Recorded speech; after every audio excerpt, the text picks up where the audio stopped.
সবার যা তারা কোন করছে আমরা তার বিষয় বিচার চাই।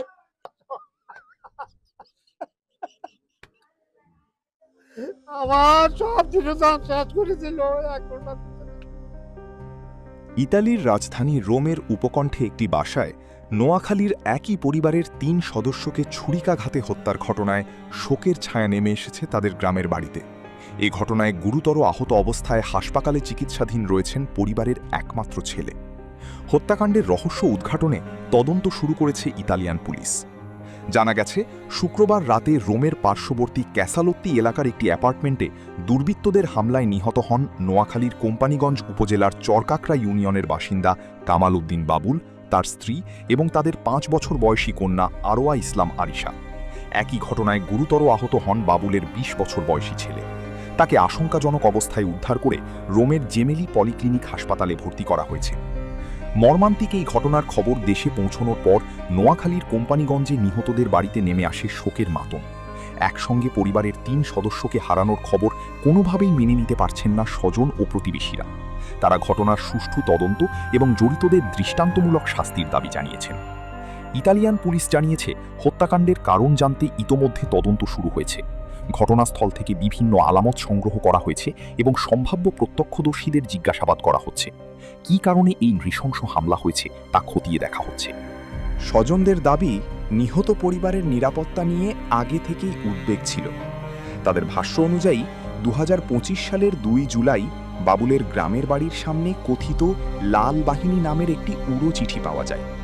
ওই চিঠিতে টাকা ও স্বর্ণালঙ্কার দাবি করা হয় এবং তা না দিলে পরিবারের সদস্যদের হত্যার হুমকি দেওয়া হয়েছিল।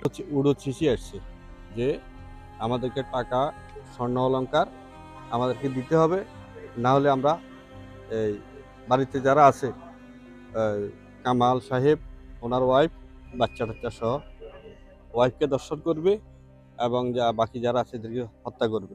ঠিক 1 বছরের মাথায় সেই ঘটনাটি ঘটলো। আমার ভাই, আমার ভাবি, আমার ভাতিজি ৩ জনকে গলা কেটে হত্যা করা হয়েছে। মেনে নিতে পারছি না, আমরা পরিবার নিয়ে খুবই শোকাহত। আমার ফসল করছি না, আমি তার হাসি চাই। যারা এগুলা বলতেছে তার দাবি আমি তার কথা জানাইছি। এখন আমার ছেলেরে, আমার বউরে, আমার নাতি যারা এভাবে করছে, আপনাদের কাছে আগ্রহ করছি, দয়া করছি, আপনারা অতি সত্তর 24 আওয়ারের ভিতরে তার করে আইনের আওতায় আনি তার করে হাসির বিক্রয় করেন। আমি এটাই আমার কোনো দাবি নাই। দেশে বিদেশে যে কোনো চক্রান্তই হোক না কেন, আমরা প্রশাসনের কাছে এবং বিদেশের মাটিতে ইতালির রোমের প্রশাসনের কাছে দাবি করব তাদের উপযুক্ত বিচার হোক। এ ঘটনায় নিহতের বাবা সিরাজুল ইসলাম কোম্পানিগঞ্জ থানা ও স্থানীয় সেনা ক্যাম্পে লিখিত অভিযোগও করেছিলেন বলে পরিবারের সদস্যরা জানিয়েছেন।